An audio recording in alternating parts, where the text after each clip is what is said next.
إيمانهم بظلم أولئك لهم الأمن وهم مهتدون. Ceux qui ont cru et n'ont point troublé la pureté de leur foi à quelque inéquité, c'est-à-dire au polythéisme. Ulaika lahumul amn, ceux-là ont la sécurité. Hum muhtadun, et sont bien guidés. Et Allah tabaraka wa ta'ala, il dit encore, وضرب الله مثلا قرية كانت آمنة مطمئنة يأتيها رزقها رغدا من كل مكان فكفرت بأنعم الله فأذاقها الله لباس الجوع والخوف بما كانوا يصنعون.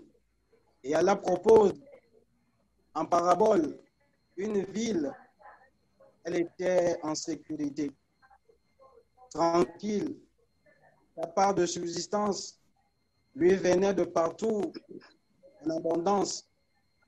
Puis elle se montra ingrate au bienfait d'Allah, tabaraka wa ta'ala. Allah lui fit alors goûter la violence de la faim et de la peur en punition de ce qu'il faisait. Notre bien-aimé et notre prophète Mohammed, alayhi salatu wa salam, nous recommande également ce qui améliore nos conditions dans la vie présente et celle de l'au-delà. Il dit, sallallahu alayhi wa sallam, dans le hadith authentifié par le cheikh Al-Albani rahimahullah, Inna Allah yarda lakum thalatha wa yakrahu lakum thalatha. Allah agrée pour vous trois choses et il déteste pour vous trois choses.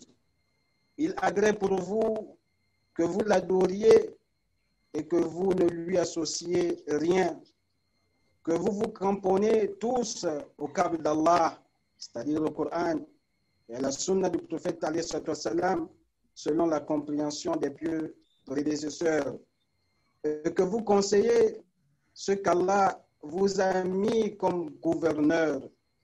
Il déteste pour vous les on-dit, le fait de poser trop de questions et le gaspillage d'argent. Chers frères dans la foi, le sujet de notre conférence d'aujourd'hui est les jeunes pieux prédécesseurs face à l'unicité d'Allah tabaraka wa ta'ala. Tout d'abord, sachez qu'Allah vous fasse miséricorde, que l'unicité d'Allah tabaraka wa ta'ala est la base de la religion. Il n'y a pas de religion, il n'y a pas d'islam sans unicité d'Allah tabaraka wa ta'ala. À celle-ci ont appelé tous les prophètes et messagers d'Allah. Tous les prophètes qu'Allah tabaraka wa ta'ala a envoyés, tous les messagers qu'Allah tabaraka wa ta'ala a envoyés ont eu une unique mission, celle d'appeler l'humanité à unifier Allah tabaraka wa ta'ala dans leurs actes d'adoration. Allah a dit وَلَقَدْ بَعَثْنَا فِي كُلِّ أُمَّةٍ رَسُولًا أَنِ اعْبُدُوا اللَّهَ وَاجْتَنِبُوا الطَّاغُوتَ. Nous avons envoyé vers chaque communauté un messager pour leur dire adorez Allah et écartez-vous du Taout. Le musulman, chers frères dans la foi, doit donc apprendre. Il doit apprendre l'unicité d'Allah tabaraka wa ta'ala. Il doit la préserver, ainsi il doit s'écarter de ce qui la contredit. Il doit s'écarter de ce qui l'annule et de ce qui s'y oppose. Chers frères dans la foi, les jeunes parmi les pieux prédécesseurs ont l'unicité d'Allah, tabaraka wa ta'ala. Et c'est la raison pour laquelle ils ont consacré leur temps à l'étudier et à l'éclaircir. Ils ont consacré leur temps à mettre en garde contre tous ceux qui s'opposent à l'unicité d'Allah, tabaraka wa ta'ala. Oui, chers frères dans la foi, les jeunes parmi les pieux prédécesseurs constituent l'exemple à suivre en matière de religion, en matière d'unicité d'Allah, tabaraka wa ta'ala. Et même, ils constituent un exemple à suivre dans les différents domaines de la vie. Le monde a-t-il connu plus doux? Avons-nous connu plus attachés à l'unicité d'Allah, tabaraka wa ta'ala, plus généreux, plus pieux et plus réservés que ces derniers? Le monde a-t-il connu pareille génération? Ce sont eux qui nous ont purifié les âmes. Ils ont guidé les cœurs par la lumière d'Allah, tabaraka wa ta'ala. Ils ont diffusé le savoir et ont balayé les symboles du polythéisme. Ils ont fait répandre la lumière de la vérité et la guidance à travers le monde, ainsi que les fondements de l'unicité d'Allah, tabaraka wa ta'ala, de la justice, de la fraternité. Voilà pourquoi Allah, tabaraka wa ta'ala, nous recommande dans son livre de suivre leur exemple, de suivre leur direction. Allah, tabaraka wa ta'ala, il a dit Ulaika alladhina hadahumullah fabihudahum muqtadi. Voilà ce qu'Allah a guidé, suit donc leur direction. Donc, chers frères dans la foi, ainsi était le comportement des jeunes parmi les pieux prédécesseurs face à Allah, tabaraka wa ta'ala. Ils l'ont étudié, ils l'ont préservé, ils l'ont diffusé, ils ont sacrifié corps et âme, ils ont enduré toutes les difficultés, toutes les épreuves, ils ont surmonté toutes les épreuves pour que l'unicité d'Allah tabaraka wa ta'ala soit préservée. C'est l'héritage qu'ils nous ont légué. C'est cette unité que nous devons suivre. qu'Allah tabaraka wa ta'ala nous facilite la compréhension, de nous guide vers le droit chemin et qu'il fasse en sorte que nous suivons la voie de ces derniers. Qu'Allah Azza wa Jal mette la miséricorde dans cette situation. Wassalamu alaikum wa rahmatullahi wa barakatuh. Wa alaikum salam wa rahmatullahi wa barakatuhu ya imam. Jazakallah khairan pour cet exposé. Alhamdulillah, vous avez respecté le temps imparti de 15 minutes. Alhamdulillah. Donc, avant de passer à la seconde conférence, je vais demander à l'assistance s'il y a des questions de les poser. Bismillah, nous vous écoutons. Si un frère a une question à poser, qu'il lève le doigt, qu'il désactive son micro et qu'il pose sa question.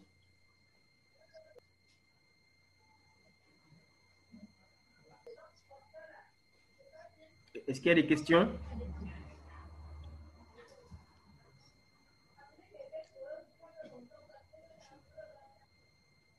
Alhamdulillah.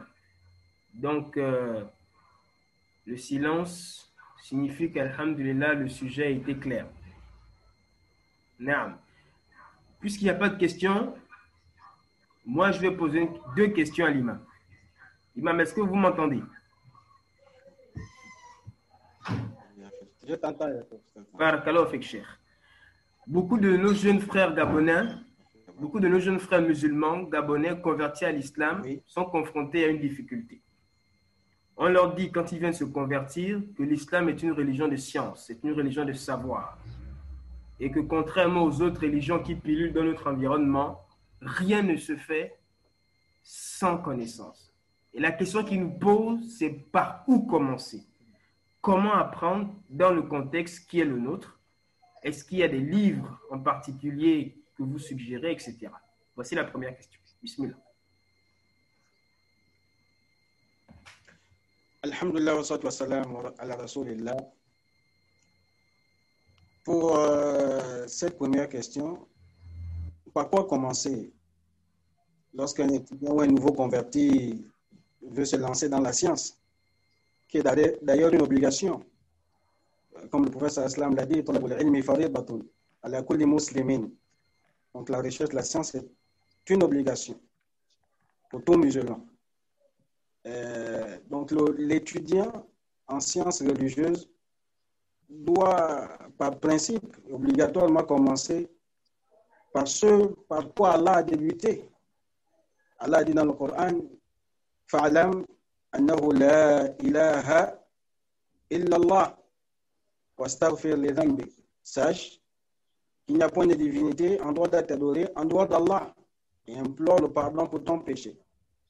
Donc c'est la première des choses, c'est la première étape. Commencer par étudier l'unicité d'Allah tabaraka wa ta'ala. Car comme nous l'avons dit, comme nous l'avons vu dans la conférence, l'unicité d'Allah tabaraka wa ta'ala, c'est la base de la religion.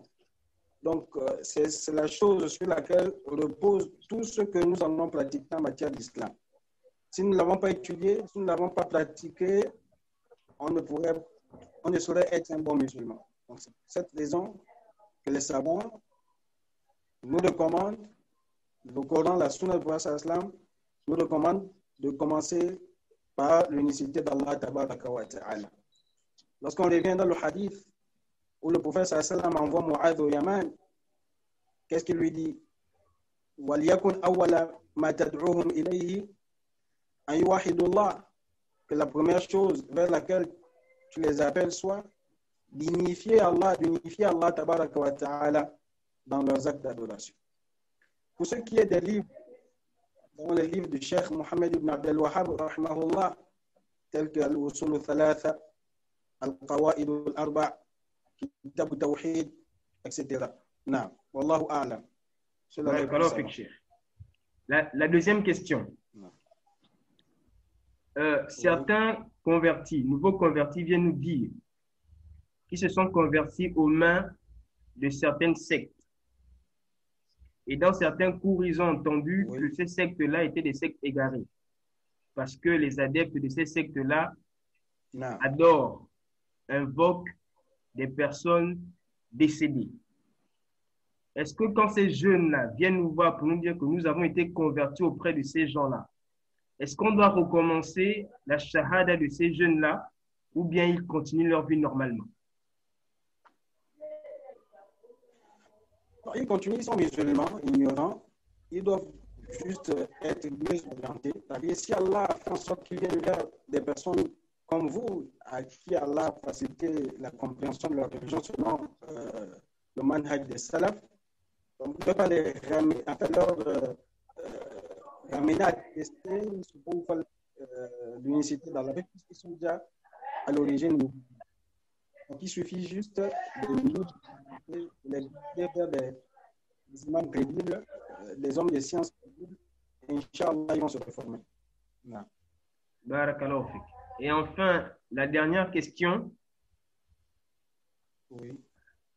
Certains de nos compatriotes nous disent ici au Gabon que nous, les Gabonais, on a des religions et que l'islam est la religion des Arabes et que par cette religion, les Arabes veulent coloniser le Gabon. Face à cette ambiguïté, qu'est-ce que vous pouvez dire? Bon, ça, c'est le manque de connaissance de l'islam. Ce n'est pas particulier aux Arabes. Allah tabaraka wa ta'ala a envoyé le prophète Mohammed, comme il a dit, وَمَا أَرْسَلْنَاكَ إِلَّا رَحْمَةً لِلْعَالَمِينَ. Et nous ne t'avons envoyé que comme miséricorde pour les mondes. Donc ce n'est pas une religion particulière aux Arabes ou aux Gabonais, c'est pour toute l'humanité. Allah a créé les hommes et les djinns que pour qu'ils l'adorent. Et cette adoration ne peut s'établir qu'en état musulman, comme Allah le précise dans le Coran.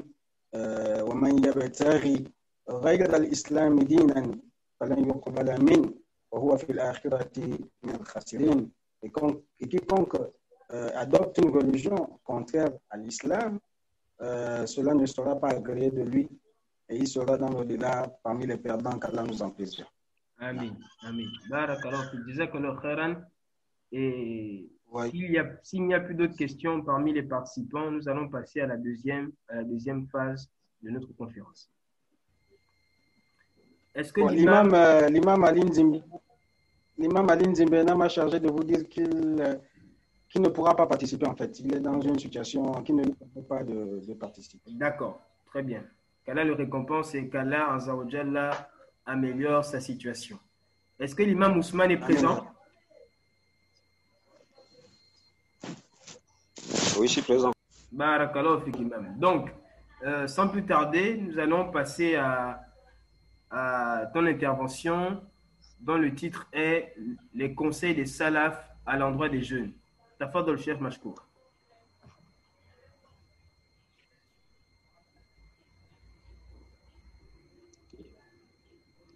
بسم الله الرحمن الرحيم الحمد لله رب العالمين وصلى الله وسلم على نبينا محمد وعلى آله وصحبه أجمعين وبعد. Au nom d'Allah, le clément, le miséricordieux, que la paix et les bénédictions d'Allah soient sur son messager, sa famille, ses compagnons et tous ceux qui les suivent dans la bonne voie. Allah dit dans le Coran, Wal asr, innal insana lafi khusr, illa alladhina amanu wa amilu salihat, wa tawasaw bil haqqi wa tawasaw bis sabr. Par le temps, l'homme est certes dans la perdition, sauf ceux qui croient, accomplissent des bonnes œuvres, s'enjoignent mutuellement la vérité et s'enjoignent mutuellement l'endurance. Alors, ici, Allah jurait par le temps, et comme nous savons, Allah jure par ce qu'il veut parmi ses créatures. Mais il est recommandé aux croyants de ne jurer que par Allah. Donc, Allah jurait par le temps pour montrer l'importance du temps ici et de savoir qu'on ne doit pas vivre comme nous voudrions. Mais nous devons vivre comme Allah veut parce qu'Allah dit Qul inna salati wa nusuki wa mahyaya wa mamati lillahi rabbil alamin. Dit ma prière, mes actes de dévotion, ma vie et ma mort appartiennent à Allah. Donc la vie et la mort appartiennent à Allah et comme Allah dit wa ma khalaqtul jinna wal insa illa liya'budun. Je n'ai créé les djinns et les hommes que pour qu'ils m'adorent. Donc nous avions été envoyés ici sur terre pour adorer Allah. Et dans un hadith, le prophète sallallahu alayhi wa sallam a dit La tazulu qadama abdin yawm al-qiyamati hatta yus'ala an arba' an umrihi fima afnah wa an shababihi fima ablah. Donc dans ce hadith, le messager d'Allah sallallahu alayhi wa sallam dit que le serviteur ne cessera de comparaître le jour du jugement dernier, c'est-à-dire qu'il ne cessera de comparaître devant Allah le jour du jugement dernier jusqu'à ce qu'il soit interrogé à propos de 4 choses. Et parmi ces choses, il y a la vie, sa vie, ou bien son temps, qu'en a-t-il fait, et sa jeunesse, qu'en a-t-il fait. Vous voyez, ici, le hadith est long, mais nous allons seulement, à cause de l'étroitesse du temps, nous contenter de ce qui concerne la thématique. Alors, donc ici, le prophète sallallahu alayhi wa sallam a parlé de la jeunesse, alors que la jeunesse fait partie de la vie. Le hadith est rapporté par Tirmidhi et authentifié par le Cheikh Albani. Alors, la jeunesse fait partie de la vie. Mais pourquoi est-ce que le prophète Mohammed sallallahu alayhi wa sallam a particularisé la jeunesse ici dans ce hadith? C'est parce que la jeunesse est quelque chose de très important. Et dans la jeunesse, on peut réaliser beaucoup de choses, surtout en matière de dévotion vis-à-vis d'Allah.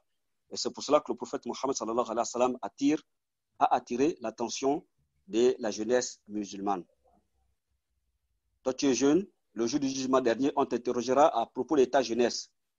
Qu'as-tu fait de ta jeunesse lorsque tu étais vivant? Et aussi, dans un autre hadith, le messager d'Allah sallallahu alayhi wa sallam dit Irtanim khamsan qabla khams, shababaka qabla haramik, wa sihhataka qabla saqamik, وغناك قبل فقرك وفراغك قبل شغلك وحياتك قبل موتك. Donc, il dit ici que profite des 5 choses avant 5. Il s'est adressé à un compagnon. J'ai oublié le nom. Mais le professeur Sam s'est adressé à un compagnon lui disant, lorsqu'il lui prodiguait des conseils, il lui a dit, profite des 5 choses avant 5. Ta jeunesse avant la vieillesse. Ta santé avant la maladie. Ta richesse avant la pauvreté. Ton temps libre, la mort. Vous voyez que dans ce hadith, le Hakim est authentifié par le Cheikh Albani. Ici, le prophète Mohammed sallallahu alayhi wa sallam a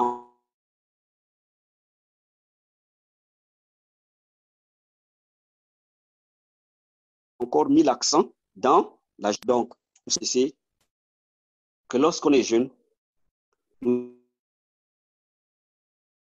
devrons profiter de la jeunesse. Et dans le décret d'Allah, ou dans sa tradition et dans sa sagesse, ce n'est pas une obligation que quelqu'un puisse vieillir. La preuve en est qu'il y a des gens qui meurent tous les jours et la majorité de ces morts doivent profiter de ta jeunesse. Donc, dans les futilités, non, c'est d'Allah. Et cette adoration ne peut se matérialiser que par l'apprentissage, comme nous avions entendu notre cher imam Avissa ici nous exhorter. Qu'on ne peut adorer Allah que par, à travers quoi? À travers la connaissance, parce que sans la connaissance, on ne peut pas adorer Allah. Voilà pourquoi je répète le hadith que notre cheikh a mentionné ici, dans lequel le prophète Mohammed sallallahu alayhi wa sallam a dit « Talabul ilmi faridatun ala kulli muslim ».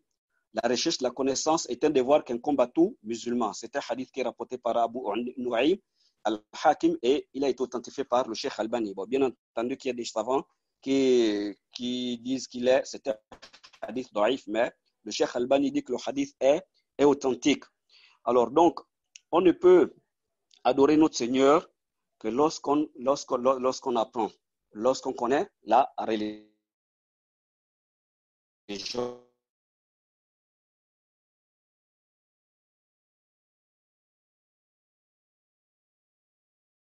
Parce que sans la connaissance, nous ne pourrons pas. Léger préambule, il y a des orientations que les sages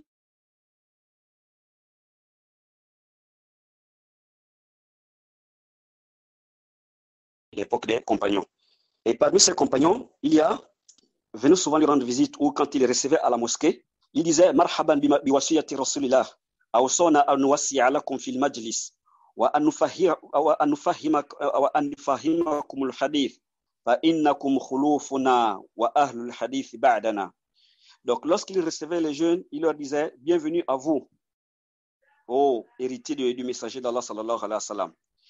Il nous a enjoint de vous accorder une place énorme dans les cercles d'instruction, dans les cercles d'instruction religieuse, et de vous faire comprendre le hadith, car vous êtes nos successeurs, et les gens du hadith après nous. Alors dans ce hadith, ici, les compagnons exhortaient les jeunes. Bon, ce n'est pas un hadith, c'est une parole du compagnon. Alors donc, dans son dire ici, les savants expliquent que les compagnons exhortaient souvent les jeunes et ils encourageaient les jeunes à faire quoi? À apprendre leur religion, à rechercher la connaissance. Parce que c'est à travers la connaissance qu'ils pratiquaient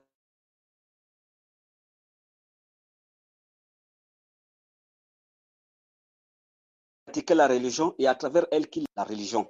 Et malheureusement, beaucoup ne tiennent pas compte de l'importance de la science, mais préfèrent parfois s'évader ou parfois entreprendre ou plutôt prendre des décisions ou prendre des positions qui ne sied pas à la religion d'Allah.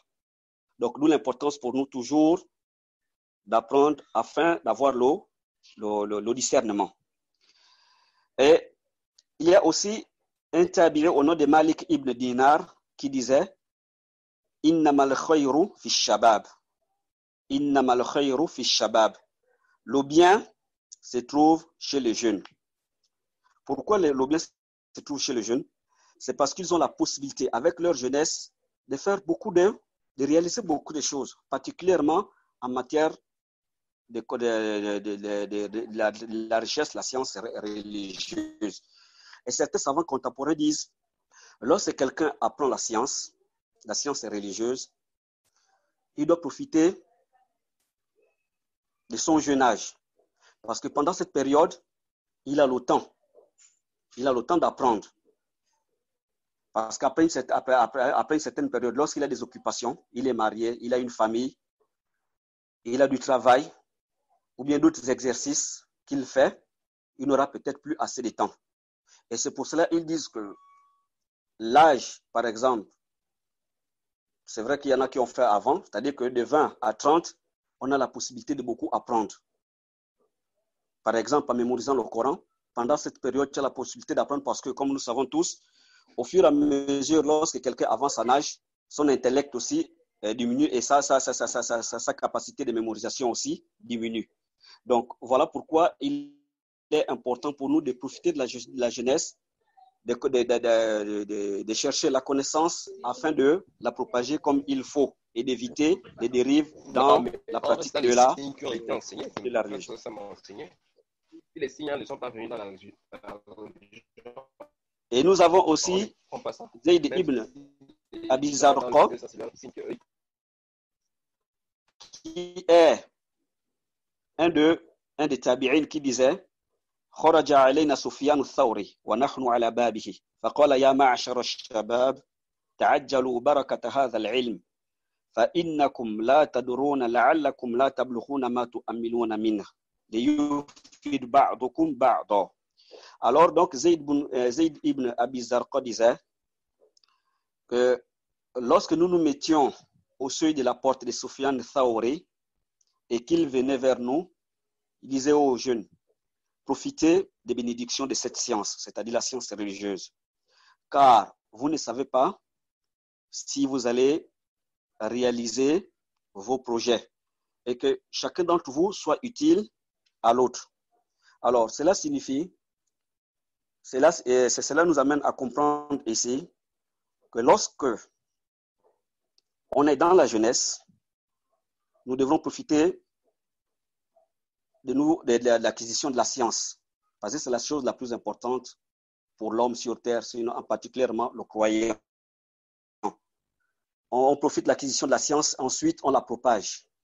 Parce que le prophète Muhammad sallallahu alayhi wa sallam a dit La ayyahdi Allahu bika rajulan wahidan khayrun laka min humri na'am. Si Allah guide à travers toi une seule personne, est meilleur pour toi que 100 chameaux rouges. Et nous avons dans l'histoire de certains compagnons, par exemple Mus'ab ibn Umayr, il était jeune quand le prophète Muhammad sallallahu alayhi wa sallam l'avait envoyé à Yatrib en précurseur. Parce qu'avant l'émigration des compagnons et du prophète, il avait envoyé Mus'ab ibn Umayr en précurseur afin de faire la dawa là-bas pour préparer la venue du prophète Muhammad sallallahu alayhi wa sallam. Et lorsqu'il s'est rendu là-bas, il a trouvé deux tribus arabes, donc les Haus et les Khazraj. Il a profité de l'occasion pour faire la dawa et beaucoup d'entre eux se sont convertis dans l'islam. Et lorsque les compagnons sont venus, avant, c'est-à-dire que le prophète Muhammad sallallahu alayhi wa sallam et Abu Bakr, ils avaient trouvé ceux qui les avaient reçus, donc les Ansar, les Muhajirun avaient trouvé les Ansar qui les avaient accueillis. Et en fait de compte, le prophète Muhammad sallallahu alayhi wa sallam s'est rendu à Yatrib et par la suite, il a donné un autre nom à cette ville qu'on appelle actuellement Al-Madinatul Munawwara. Donc, il ne suffit pas seulement pour nous de connaître ces récits, mais plutôt de tirer des enseignements afin d'avoir le discernement. Parce que c'est dans la recherche de la connaissance qu'on aura le discernement. Donc, il est très important pour nous de faire un effort de suivre les traces de ces derniers. Lorsqu'on apprend les récits des prophètes ou les récits des compagnons du prophète Muhammad sallallahu alayhi wa sallam et de ceux qui les suivent, c'est pour qu'on puisse faire un effort de suivre leurs traces. Mais malheureusement, aujourd'hui, avec les réalités actuelles, beaucoup de jeunes ne tiennent plus compte de l'importance de la richesse de la science. Et la richesse de la science, c'est toute la vie. C'est toute la vie, ce n'est pas pour une époque déterminée. Et le diplôme ne fait pas de quelqu'un un connaisseur. Par exemple, si toi tu es allé apprendre quelque part, tu as fait 4 à 5 ans, tu as été sanctionné par un diplôme, ce diplôme ne fait pas de toi un connaisseur. Le Cheikh Albani, disait souvent qu'au fur et à mesure qu'il apprenait, il se rendait compte de son ignorance. Et pourtant, c'était le Cheikh Albani, que nous connaissons, le grand savant du hadith, dont beaucoup de savants de la sunna, tels que Bin Baz et Uthaymin, en ont fait des éloges. Alors, mais il disait qu'au fur et à mesure qu'il était dans l'acquisition de la science, il découvrait toujours il ignorait. Combien de fois, nous qui n'avons pas le degré de leur science, même à leur cheville. Donc, il est très important pour nous, en suivant les traces des salafs, de faire un effort, de faire ce qu'ils faisaient, même si, bon, c'est vrai, avec nos faiblesses, c'est peut-être difficile, mais quand il s'agit, par exemple, de la recherche de la science, cherchons à savoir comment est-ce qu'ils se comportaient dans la recherche de la science. Et quand il y avait des fitanes, quelle était leur attitude par rapport aux fitanes? Parce qu'aujourd'hui, comme disent certains savants, lorsqu'il y a des troubles sociaux, lorsqu'il y a des fitanes, tout le monde devient connaisseur. Chacun donne son avis. Chacun dit c'est ce que bon lui semble. Et voilà pourquoi on commet parfois beaucoup d'erreurs dans ce que nous sommes en train de faire. Donc, ce que nous retenons ici dans ce que je suis en train de dire ou bien dans mon sermon est que les salafs avaient l'habitude de conseiller les gens de pratiquer la religion, mais en commençant par quoi? Bon, plutôt les jeunes de pratiquer la religion, mais en commençant par la recherche de la science. Parce que la recherche de la science nous donne le discernement. Et il y a plusieurs moyens de chercher la science, mais le plus important, c'est de chercher par la voie légale et de savoir chez qui apprendre. Donc, voilà un peu ce que j'avais à dire dans mon exposé, qu'Allah nous facilite la tâche. Barakallahu fik, Cheikh. Ahsanallahu ilaykum. Donc, alhamdulillah, nous avons écouté tous ensemble les précieux conseils des salafs et en tête desquels le prophète alayhi salatu wassalam sur les jeunes. La jeunesse est un moment important dans la vie d'un être humain, surtout dans celle d'un musulman, car c'est durant cette période que nous nous construisons et c'est dans la vieillesse que nous nous réalisons. Celui qui ne sème pas, qui ne laboure pas pendant sa jeunesse, ne doit pas s'étonner de ne rien récolter durant sa vieillesse, qu'Allah nous préserve d'une mauvaise vieillesse. Sans plus tarder, nous allons ouvrir la porte des questions et celui qui veut poser une question, il désactive son micro et il la pose. Sinon, je commencerai par poser les miennes. Barakallahu fikum.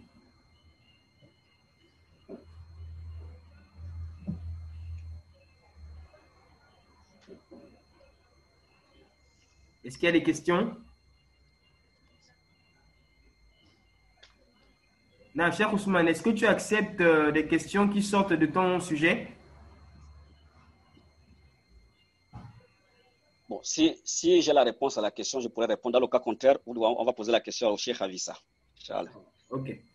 Donc, tout le monde a bien compris. Celui qui a une préoccupation liée au sujet de l'imam Ousmane, qui la pose, ou une question liée au précepte de l'islam, qui la pose aussi. Si les frères connaissent, ils vous répondront, Inch'Allah.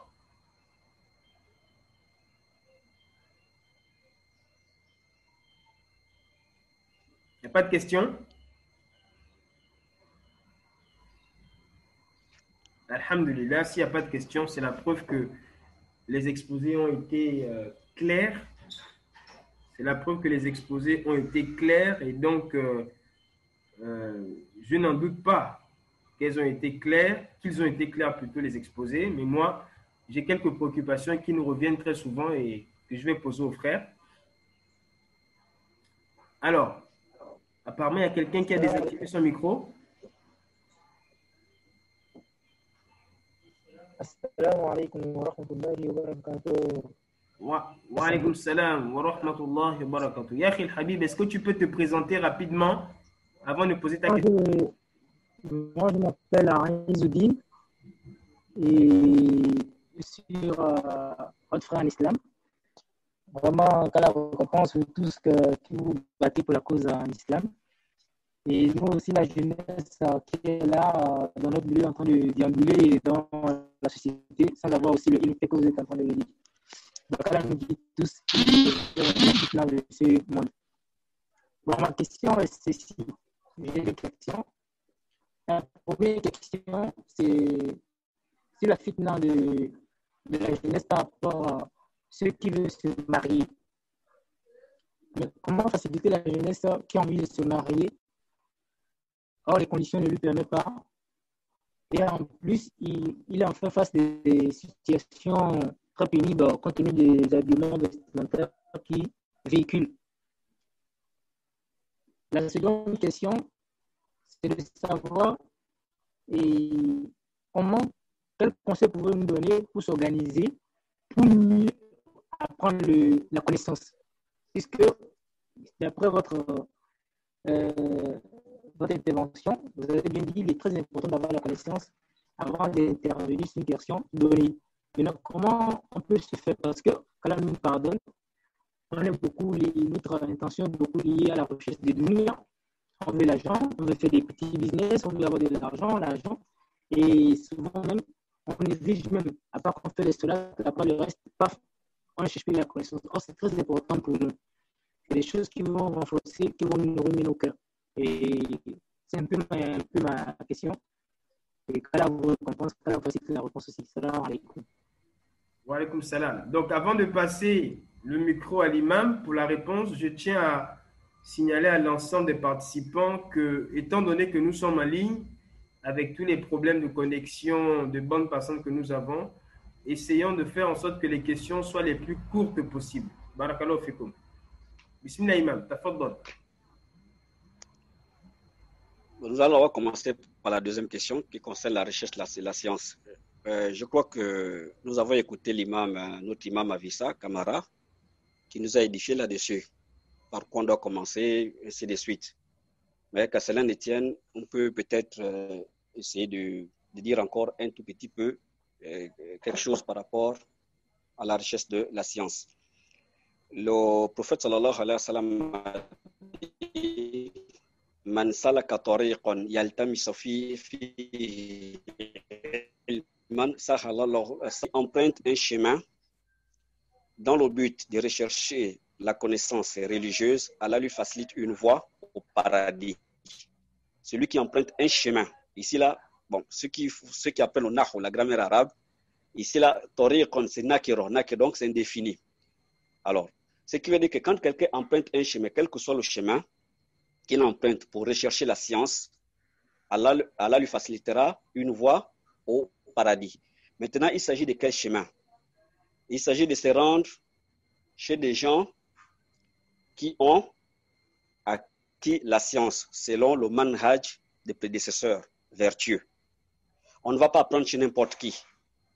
L'imam Malik disait qu'il faut savoir chez qui acquérir la science. Il faut savoir chez qui acquérir la science. Et on ne doit pas se limiter seulement à prendre des livres et les lire et les interpréter selon notre compréhension, sinon nous allons nous égarer. L'imam Shafi'i disait que celui qui considère son livre comme son enseignant, celui qui considère son livre comme son enseignant, comme son instructeur, il s'égarera.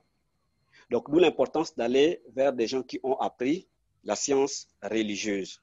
Ceux qui ont appris la science religieuse selon, c'est-à-dire avec la foi correcte. Parce qu'aujourd'hui, il y en a qui s'autoproclament connaisseurs, il y en a qui disent qu'ils sont connaisseurs, bien entendu, peut-être connaisseurs dans le domaine qu'ils ont emprunté, mais pas forcément le domaine des salafs. D'où l'importance de savoir chez qui apprendre la science. Alors, lorsqu'on connaît les personnes fiables qui peuvent nous enseigner, on doit apprendre chez eux.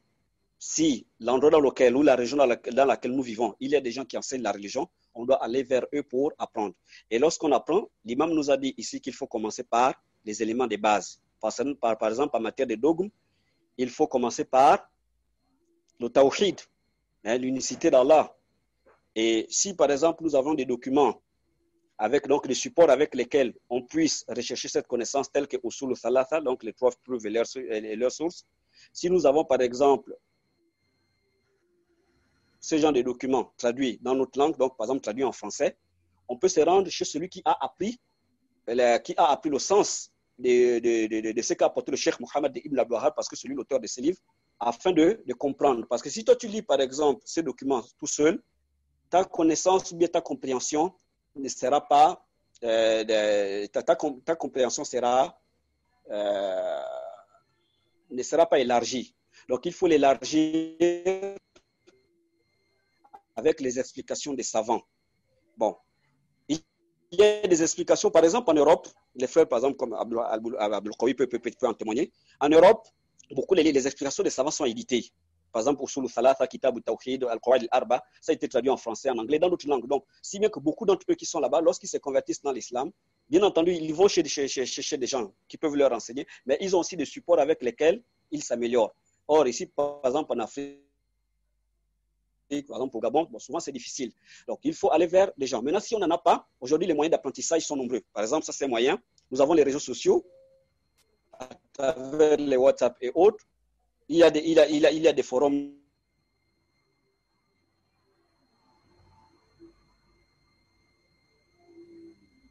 dans lesquels la science est proposée, comme par exemple notre chercheur de lui, et il pourra être utile. Et je profite de l'occasion ici pour dire que l'Ofer Avissa, ce n'est pas des éloges que j'ai fait, mais je profite de l'occasion pour dire que le Cheikh Avissa est l'un des frères vraiment ici au Gabon sur qui on peut compter en matière de connaissances. Donc, lorsque vous voulez vraiment apprendre, allez chez l'Ofer, posez-lui des questions, rapprochez-vous de lui, vraiment cherchez à profiter de lui. Je sais de quoi je parle. L'Ofer a vraiment, c'est-à-dire qu'en matière de connaissances, il est très instruit, alhamdulillah. Alors donc, il faut commencer par les éléments de base, donc notamment le tawhid, et après le tawhid, apprendre la prière, comment prier, en commençant par la purification. Parce que sans purification, notre prière ne peut pas être agréée. Donc il faut vous rapprocher de ceux-là qui connaissent, en apprenant, même si c'est une fois par semaine ou une fois par mois. Parce que j'ai entendu le faire dire ici qu'on a parfois des business, on a des occupations. Le jour du jugement dernier, on ne te demandera pas pourquoi est-ce que tu as fait ceci ou cela. On te posera des questions à propos de ta religion. Et cela commence par la tombe. Voilà pourquoi le Cheikh Mohammed Ibn Abdul Wahhab, lorsqu'il a écrit le Usul al-Thalatha, c'est dans ce but. C'est-à-dire que dans le but d'attirer l'attention du croyant, d'attirer l'attention du musulman. Parce que dans la tombe, on pose 3 questions à tous celui qui est enterré. Qui est ton Seigneur?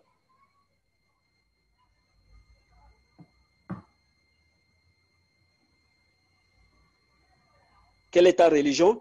Et que dis-tu de ce qui a appris et mis en application les éléments de base dans le tawhid et bien entendu la prière et tous les autres préceptes de la religion. Donc voilà un peu en bref la réponse à la... Barakallahu fik, Cheikh. Barakallahu fik, jazakallahu khairan. Et je profite de cette occasion pour appeler... Deuxième question. Maintenant, concernant la première question... Non, tafadal, Cheikh. Bismillah, tafadal.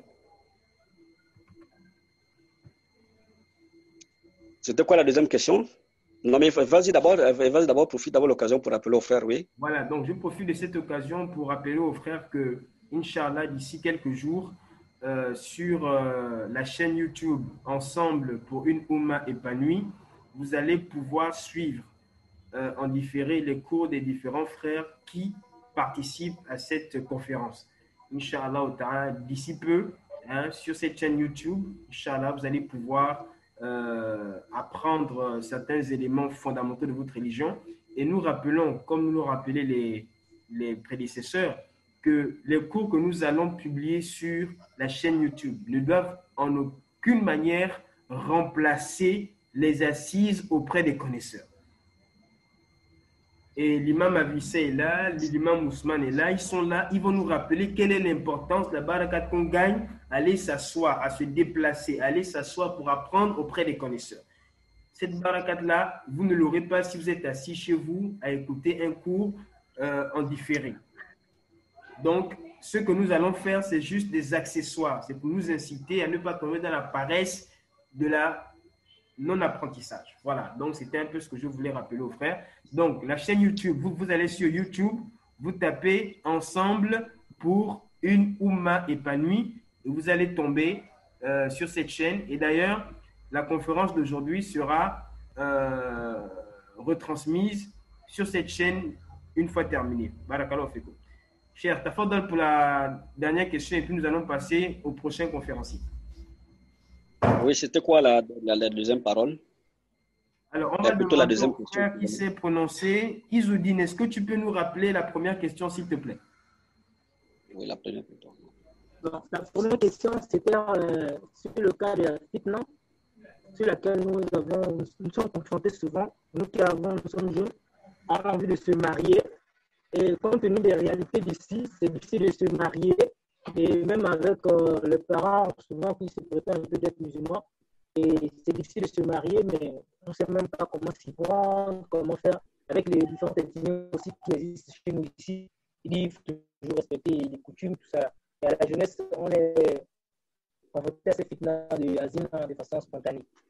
Donc, c'est un peu cela. Comment on peut nous conseiller, comment on peut mieux s'orienter afin de se préserver de cette fitna. Merci. Barakallahu fik.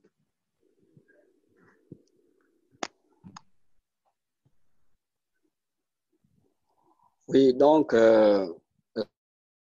concernant le mariage, bon, déjà, avec ça, ce sont des cas spécifiques puisque ça concerne une situation particulière. Donc, souvent, vous vivez ici au Gabon, à Libreville, vous êtes à Libreville ou bien ou en province?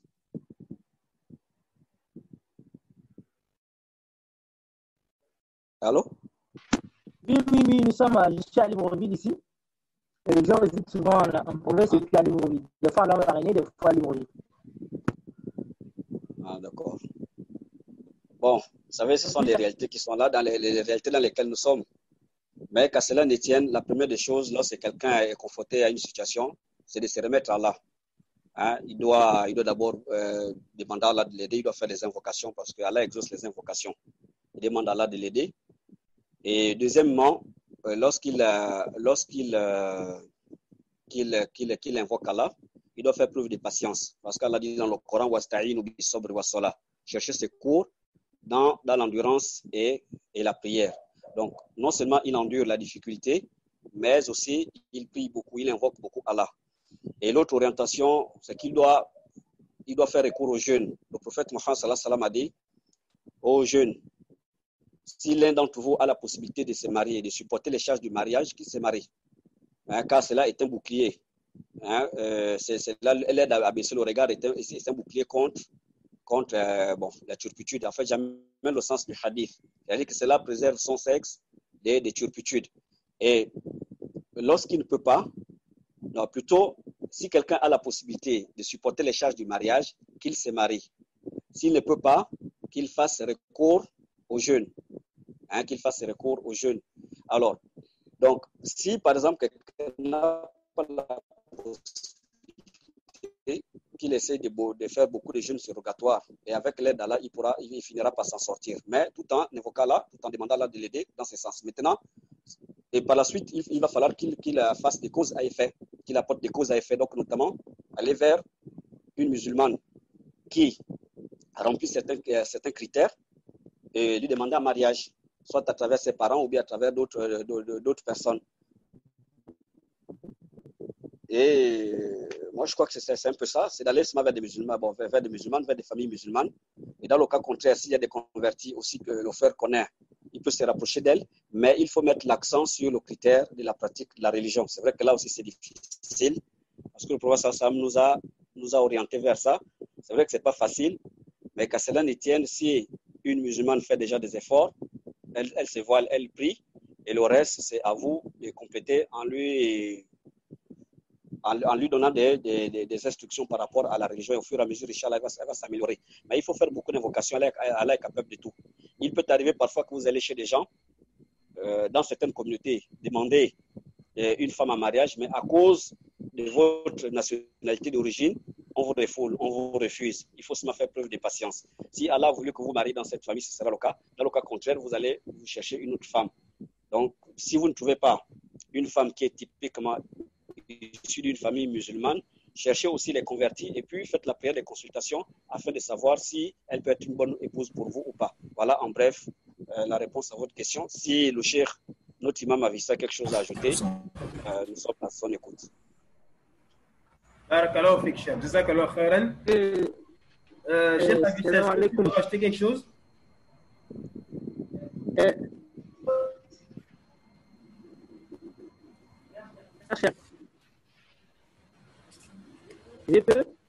Non, en fait, on a terminé pour la séance de questions-réponses. Hein, parce qu'il faut qu'on passe à la prochaine conférence. Est-ce que le cheikh Avissa veut rajouter quelque chose?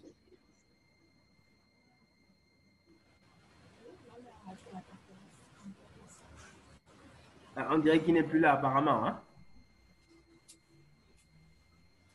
Bon.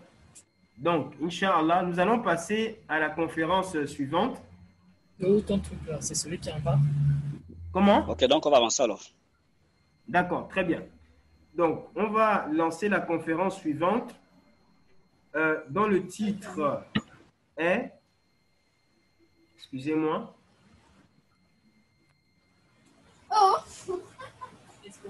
Donc, le titre de la conférence est « La jeunesse féminine musulmane et le danger de la mode dépravée ». Cette conférence va être donnée par le frère anciennement appelé Terence Obian, qui est un frère gabonais, alhamdulillah, mais qui ne vit plus au Gabon. Il vit entre le Maroc et la France. C'est notre frère, alhamdulillah, qu'Allah lui fasse miséricorde. Il s'appelle aujourd'hui, Mohamed Lamine, et on va l'écouter dans quelques instants. Tafadallah, bismillah.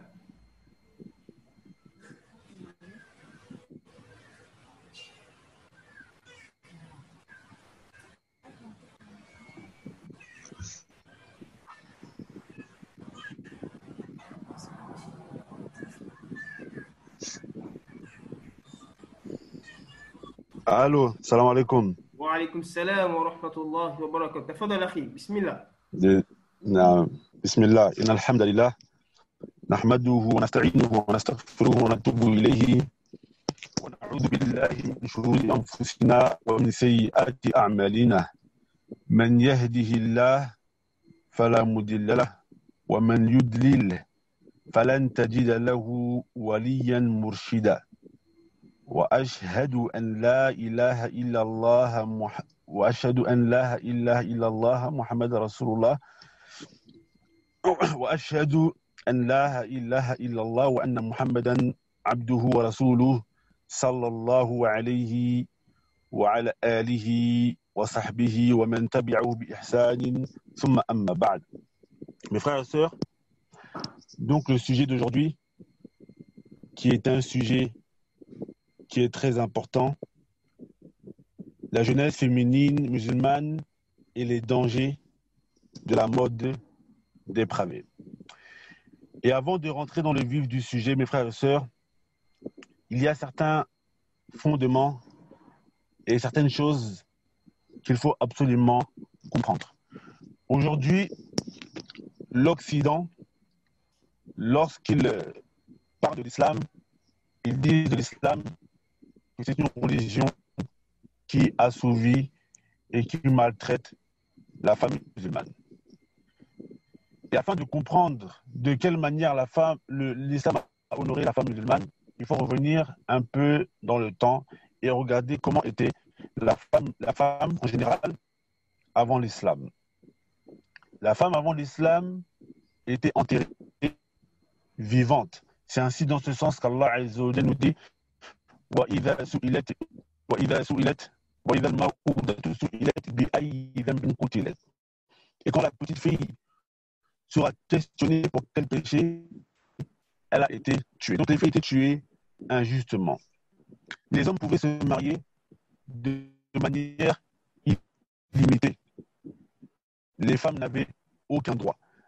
Et même Allah Azza wa Jalla nous montre dans le Coran que lorsque une personne, on lui a annoncé qu'il allait avoir une fille, son visage se noircissait et il restait bouche bée. Donc l'islam est venu, la première des choses, c'est que l'islam est venu anoblir la femme en lui donnant des droits. Et c'est ainsi dans ce sens qu'Allah nous dit et elles ont des droits équivalents à leurs devoirs, même si l'homme est dans la prédominance sur les femmes, un homme qui nuit à sa femme devra répondre de cela. La deuxième des choses, mes frères et sœurs, après que l'on sait que l'islam est venu anoblir la femme et lui donner un rang, il faut savoir que la jeunesse est l'étape la plus importante de la vie. C'est pour ça qu'on a la jeunesse féminine. La jeunesse est l'étape la plus importante de la vie. Le prophète sallallahu alayhi wa sallam, lorsqu'il sermonnait les gens, plusieurs moments il a dit Ya ma'shar shabab, ô vous les jeunes. Le prophète sallallahu alayhi wa sallam nommément les jeunes. Car la jeunesse, c'est la période de la force.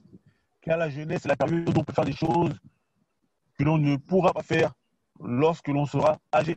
Et c'est pour ça qu'il y a un poète qui dit, ou qui disait, Ya layta shababa ya'udu yawman fa ukhbirahu ba'ala mashib. Il disait, et si la jeunesse reviendrait un jour, je lui expliquerai ce que fait sur moi la jeunesse.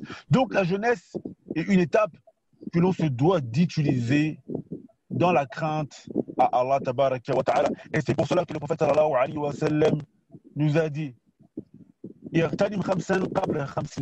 profite de 5 choses avant 5 autres. Et le prophète sallallahu alayhi wa sallam a mentionné ta jeunesse avant ta vieillesse. Et le prophète sallallahu alayhi wa sallam, il a également dit dans un hadith, parmi les 7 personnes qu'Allah azza wa jalla mettra sous l'ombre de son trône, le jour où il n'y aura d'autre ombre que celle du trône d'Allah azza wa jalla, il a mentionné un jeune qui a grandi dans l'adoration et dans le rappel d'Allah tabaraka wa ta'ala. Et la troisième des choses, mes frères et sœurs, c'est l'importance que le musulman et l'accent que la religion a mis sur le fait de se différencier des non-musulmans et des associateurs. Le prophète sallallahu alayhi wa sallam, à chaque fois qu'il pouvait se différencier des non-musulmans, il le faisait.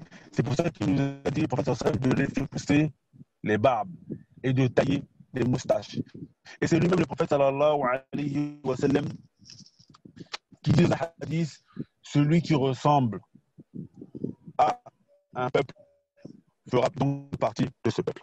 Donc, pour entrer dans le vif du sujet, aujourd'hui, s'attaque à notre religion de par les femmes. D'après eux, ils veulent libérer la femme de la prison dans laquelle elle se trouve. D'après eux, cette prison qui est notre religion, l'islam. Et aujourd'hui, on voit que les femmes musulmanes ont changé d'exemple. Avant l'exemple de la femme musulmane qui est Aïcha radhiyallahu anha wa ardaha. Aïcha at-tahira al-mutahhira, cette femme pure qu'Allah azza wa jalla a innocentée de ce que les gens l'ont calomnié, qui est l'adultère. Aïcha radhiyallahu anha wa ardaha, avant c'était elle l'exemple de la femme musulmane. Et malheureusement, aujourd'hui, les femmes musulmanes, en suivant la mode, ont changé d'exemple. Aujourd'hui, malheureusement, tu vois, le prophète sallallahu alayhi wa sallam nous dit que notre communauté, malheureusement, elle va suivre les communautés qui les ont précédées, c'est-à-dire les juifs et les chrétiens. Les juifs et les chrétiens, dès qu'on les voit faire quelque chose ou rentrer dans quelque chose, dès qu'on voit l'Occident faire quelque chose, aujourd'hui, nous les musulmans, nous rentrons dans ces choses et malheureusement, même si cela va à l'encontre de notre religion. Par exemple, aujourd'hui, on voit sur YouTube qu'il y a beaucoup de femmes non musulmanes qui n'ont aucun lien avec l'islam, qui deviennent des influenceuses. Et bien, on voit que les sœurs voilées maintenant font la même chose. Alors que la femme voilée, normalement, c'est une femme pudique qui doit rester chez elle et ne pas se montrer, si ce n'est aux hommes de sa famille. Allah azza wa jalla dit dans le Coran, wa qarna fi buyutikunna, et restez dans vos demeures et ne vous exilez pas à la manière des femmes pré-islamiques. Dans la sourate du Coran, quand la femme est venue voir Moussa alayhi salam, Allah nous dit quoi? Il a dit Tamshi al-istihya, elle est venue, elle marchait avec quoi? Avec pudeur. Malheureusement, ça, c'est des choses qui ont été perdues. Pourquoi? Parce qu'on veut suivre la mode occidentale. Donc, tu vois beaucoup de nos sœurs qui deviennent des influenceuses pour suivre la mode. Elles ont changé l'exemple de Aïcha radhiyallahu anha. Aïcha radhiyallahu anha, qui lorsqu'elle enseignait aux hommes, parce qu'il s'est arrivé qu'elle enseignait aux hommes, elle le faisait derrière un voile. Et le prophète sallallahu alayhi wa sallam nous dit, en nous mettant en garde, le prophète sallallahu alayhi wa sallam nous dit, deux loups qui sont laissés et libérés dans un troupeau ne sont pas plus dévastateurs pour l'homme et sa religion que le fait de rechercher la célébrité et la noblesse. Donc on voit que malheureusement beaucoup de nos sœurs ont été touchées par ces choses. Tu vois encore malheureusement des sœurs aussi sont touchées par l'exhibitionnisme, comme je viens de le dire, le fait de s'habiller de manière dépravée, le fait de mettre de voile comme cela ne convient pas.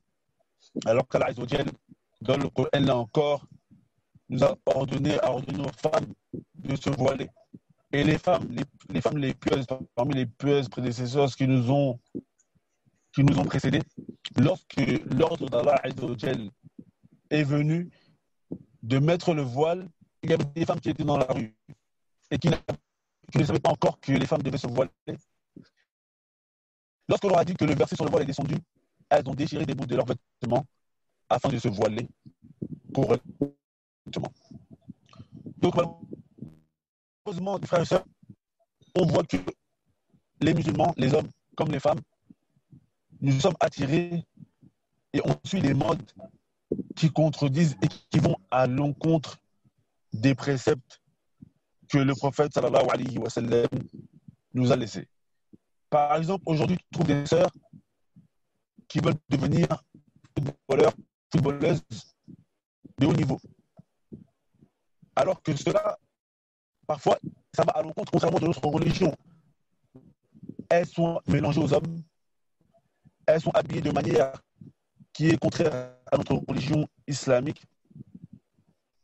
Parfois, tu vois des sœurs qui veulent faire des grandes carrières universitaires, bien que le fait d'étudier est une bonne chose, mais pas quand cela va à l'encontre de notre précepte, de notre croyance, pas quand cela doit être contre le fait de mettre le voile, contre le fait de se mélanger aux hommes, etc., ou de ne pas se marier. Donc, mon frère et sœur, c'était un bref rappel. Il y a beaucoup de choses à dire sur ce sujet. Mais ceci, c'était un bref rappel sur le comportement que doivent observer nos sœurs. Et également, ce rappel, il est également profitable pour nous, les frères. On doit essayer de se cramponner à ce que le prophète sallallahu alayhi wa sallam nous a laissé. Car le prophète sallallahu alayhi wa sallam nous dit dans un hadith, et je finirai sur ça, il nous dit, je vais certes laisser parmi vous deux choses. Si vous vous cramponnez à elles, vous ne connaîtrez jamais l'égarement. Et ces deux choses sont le livre d'Allah ainsi que la sunna du prophète sallallahu alayhi wa sallam. Donc le musulman s'écarte de toutes les modes qui vont à l'encontre de notre religion, comme l'excès des réseaux sociaux. Et à plus forte raison si ces réseaux sociaux nous font tomber dans des interdits, la femme qui veut devenir sportive de haut niveau, et à plus forte raison si cela va à l'encontre des préceptes de notre religion.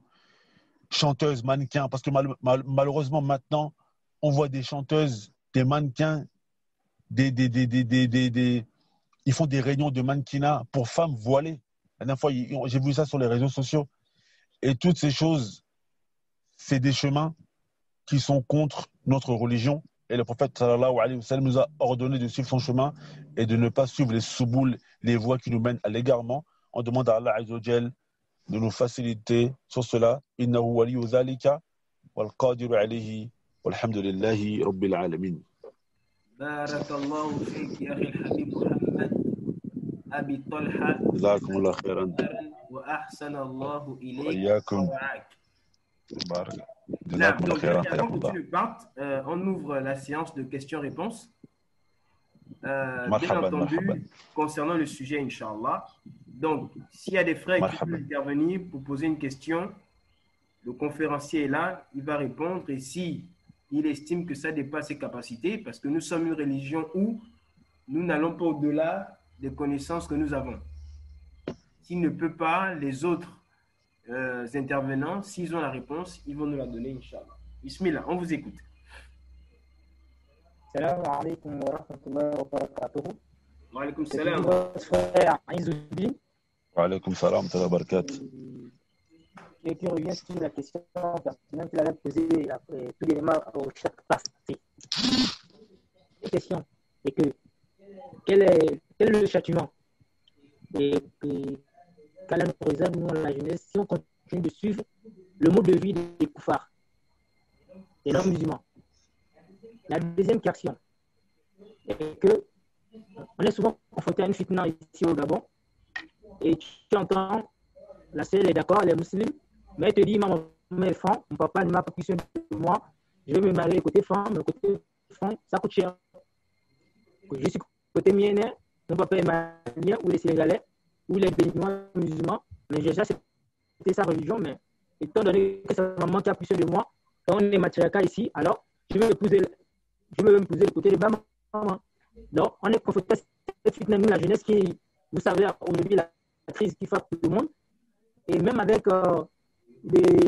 certaines personnes timides dehors, qui sont, par exemple, les Burkinabés, les Maliens 100%, qui refusent même des fois, il ne faut pas épouser les Béninois, il ne faut pas épouser les Sénégalais, les réalités qu'on vit souvent. Et dans nos réalités, sois concis dans tes questions, s'il te plaît, mon frère. Donc, comment pouvons-nous en sortir, nous qui avons de se marier, on a passé les moyens pour assumer ces responsabilités-là? Bismillah ar-Rahman ar-Rahim. Wassalat wassalam ala man la nabiyya ba'dahu amma ba'd. Concernant la première question, quel est le châtiment que l'on encourt si l'on continue à suivre la mode des koufars? Alors, je ne connais pas de châtiment précis quant à ce sujet. Peut-être que les frères en connaîtront. Moi, je ne connais pas de châtiment précis pour cela. Parfois, il y a des péchés pour lesquels le prophète sallallahu alayhi wa sallam a rapporté un châtiment précis. Je ne connais pas de texte qui précise un châtiment précis pour cela. Néanmoins, suivre la mode des koufars, c'est quelque chose qui est très dangereux. Car les savants nous disent que la personne, lorsque l'on voit la personne extérieurement, cela nous donne une image de son intérieur. La personne, lorsque la voit extérieurement, qui suit la voie que les koufars empruntent, ça veut dire que ça donne une image de son intérieur.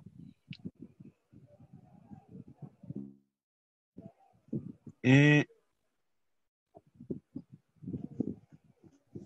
alors, désolé, ça a coupé. Ce que l'on encourt dans ce bas monde, c'est déjà soit que on va mourir en étant sur un péché, et un péché qui est très très grave, parce que le prophète sallallahu alayhi wa sallam nous a demandé de nous écarter de cela. Et l'arrivée, le temps. Non, vas-y. Alors, désolé, ça coupe. Mais la pire des choses qui peut nous arriver, c'est qu'avec le temps, on pourra malheureusement peut-être même adopter et épouser leurs croyances néfastes. Car moi, j'ai vu beaucoup de gens en Europe qui, à force de vouloir suivre les mécréants, il y en a beaucoup d'entre eux qui ont mécru. Ils ont mécru par la langue, ils ont mécru en rigolant sur l'islam, ils ont mécru. Donc, et ça, c'est la pire des choses qui peut arriver à une personne, c'est qu'elle revienne et qu'elle apostasie de la religion d'Allah Azza wa Jal. Donc, dans le but, le prophète sallallahu alayhi wa sallam, quand il nous a mis en garde contre la ressemblance aux mécréants, c'est justement fermer la porte afin que l'on ne rentre pas et que l'on n'épouse pas avec le temps leurs croyances. Il y en a beaucoup en Europe, j'en ai vu beaucoup, énormément, qui, à force de vouloir suivre les mécréants, au début, ça commence par des choses simples. L'habillement, au début, ça commence par des choses simples. La coiffure, se coiffer comme eux. Et au final, quelques années après, de fil en aiguille, ça finit par avoir la même croyance qu'eux. Donc, c'est pour ça qu'il faut fermer la porte, il faut fermer directement les valves et ne pas suivre aucune des choses qu'ils font. Donc, ça, c'est une chose. Ensuite, concernant la deuxième question, moi, personnellement, je ne suis pas au Gabon. Donc, c'est un peu spécial, mais ce problème-là, malheureusement, c'est un problème qui est universel. On le rencontre également ici en France, des parents qui refusent le prétendant parce qu'il est noir. Ici en France, ça va être ça, hein, parce qu'il est noir. Les Arabes refusent le noir. Il y a des noirs qui refusent les Arabes. Il y a des noirs qui refusent les blancs refusent les noirs, etc. À la base, il faut savoir que un père, il a le droit d'avoir une préférence. Ça, c'est une chose qu'il faut mentionner. Le père, il a le droit d'avoir une préférence en termes d'origine. Peut-être parce que parfois, par exemple, un Fan qui va se marier avec un Fan ou un Miéné avec un Miéné, il va y avoir des facilités, donc il va y avoir une préférence. Et parfois, certaines sœurs, pour éviter parfois les divergences avec leur famille, elles vont se dire, bon, je préfère éviter les divergences, les différends avec la famille, je vais choisir quelqu'un qui est de la même ethnie que moi. Après, quand une personne vient demander une personne, même s'ils ne sont pas de la même ethnie, le prophète sallallahu alayhi wa sallam il dit, s'il vient à vous, la personne dont vous agréez la religiosité ainsi que le comportement, mariez-le. Si vous ne le faites pas, il y aura de la dépravation sur la terre. Et aujourd'hui, on en est arrivé là. On en est arrivé que malheureusement, beaucoup de parents, ils refusent par orgueil. Beaucoup de parents refusent par orgueil. Après, je ne sais pas c'est à quel niveau au Gabon, parce que je ne suis pas là-bas. Je sais qu'en France, voilà, au final, il y a ces choses-là qui existent, mais au bout d'un moment, les gens finissent par se marier parce que bon, c'est tellement... Ici, c'est un pays où il y a beaucoup de cultures qui vivent ensemble. Donc, si une famille te refuse, tu vas chez une autre famille et une autre famille va t'accepter. Et avec le temps aussi, ça a commencé à changer parce que les parents ils commencent à comprendre qu'on n'est plus au village. On n'est plus au village et qu'on n'est plus on vit plus comme au village et on est obligé de laisser nos enfants se marier avec des autres personnes. Donc voilà, c'est ce que je peux apporter. Après, peut-être les frères qui sont au Gabon peuvent mieux vous conseiller sur le comportement à adopter. Allah ta'ala a'la wa a'lam. Jazakumullah khairan. Cher Ousmane, est-ce que tu veux ajouter quelque chose?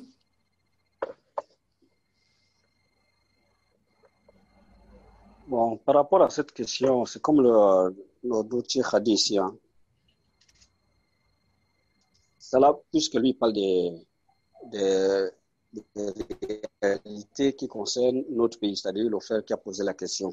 Et ce sont ces réalités qui sont à l'échelle internationale aussi. Mais je crois que c'est le même frère qui a posé la question au préalable. On avait déjà répondu dessus. Il est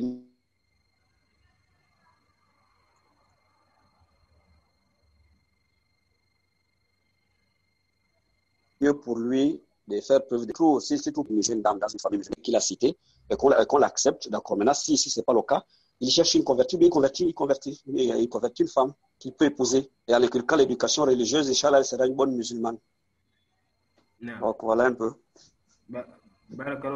Mes chers, certains nous disent ici souvent que les femmes que l'on convertit ou les hommes qui viennent se convertir à l'orée des mariages, parce qu'on leur a dit que si tu veux te marier avec notre fils musulman, il faut être musulman. Si tu veux te marier avec notre sœur, notre fille musulmane, il faut que tu sois musulman.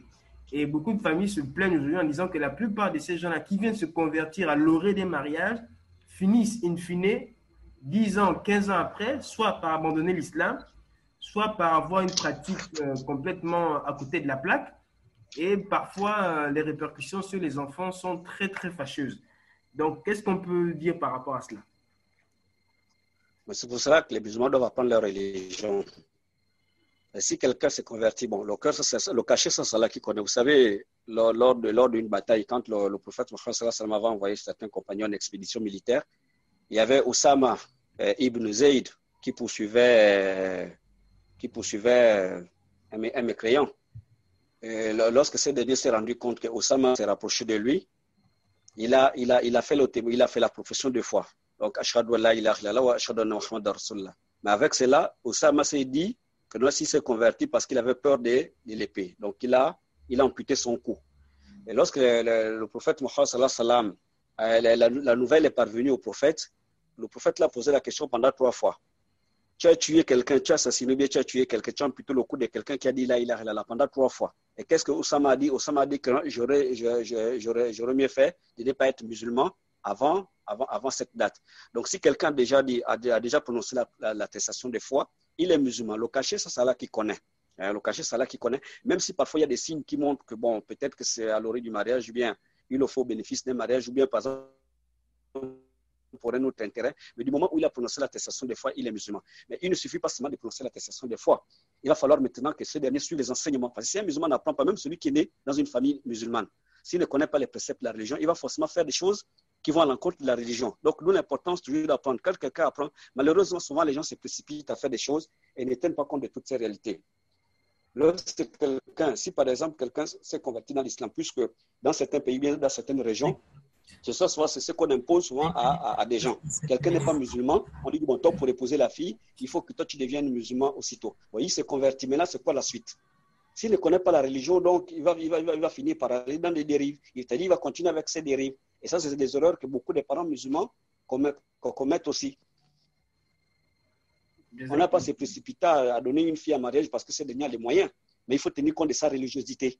Ouais, bon, maintenant, si c'est le cas, c'est de faire un effort. La femme doit faire un effort de chercher à instruire son mari. Si elle ne peut pas le faire, elle l'envoie par exemple dans des cercles d'instruction où la religion est enseignée. Mais si la religion n'est pas apprise, si ce dernier ou cette dernière n'apprend pas la religion, il y aura forcément ces dérives.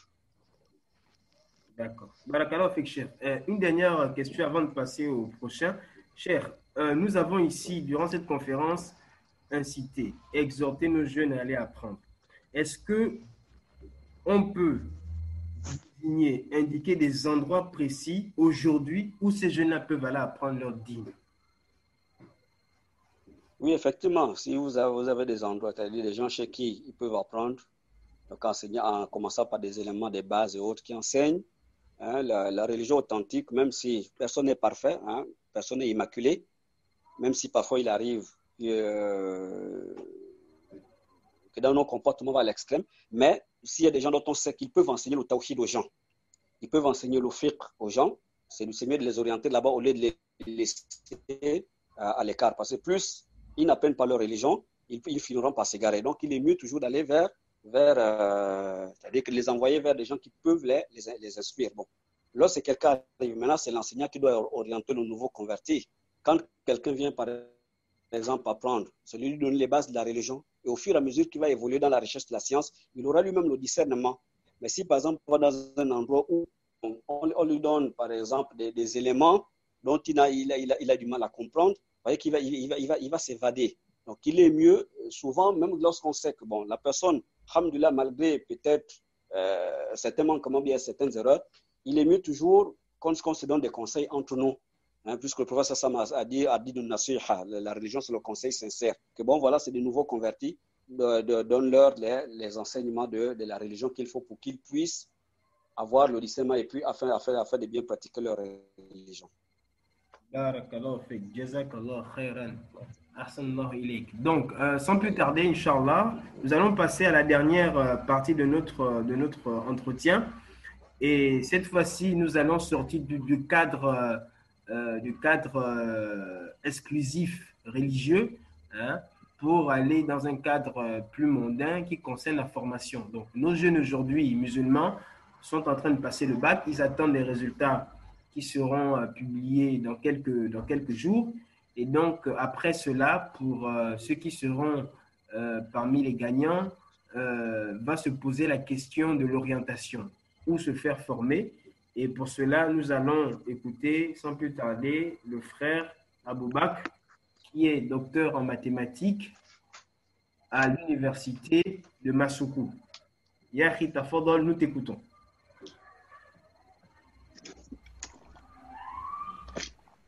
Salam alaikum wa rahmatullahi wa barakatuhu, chers frères et sœurs dans la foi. Alaykoum salam wa rahmatullahi wa barakatuhu. Est-ce que je peux partager mon écran? Bien sûr, tafadal Yahi, tu peux.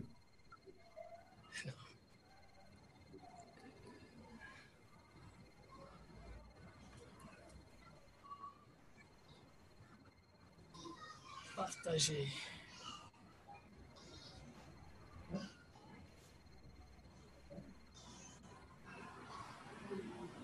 Est-ce que c'est bon là? Tout le monde voit ça? Moi, je ne vois rien. Je ne vois rien. Mais pour y faire, je vais partager l'écran, non? C'est ça? Écran On dit partagé. l'animateur a désactivé le partage d'écran. Ah bon? Donc toi, tu dois m'activer, oui. Bon, Tu dois activer le partage d'écran là-bas. Ok, c'est bon. Ok, là, je viens de d'activer là. Tu viens d'activer.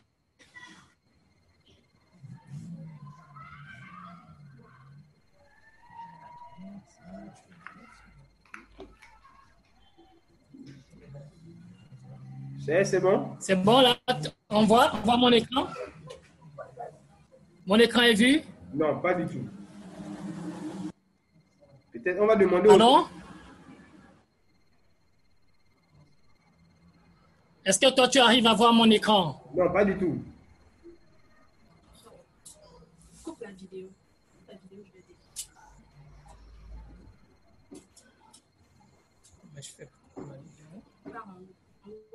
Ok, est-ce que tu peux réessayer, s'il te plaît? OK. Réessaye. Attends, juste un petit instant. Comment cette technologie-là n'arrive pas à nous réussir? D'accord. Ouais, c'est bon, c'est parfait. C'est bon. C'est bon? Ouais, c'est bon, c'est parfait. OK. Donc, tu vois mon écran? Je vois ton écran parfaitement. OK, très bien.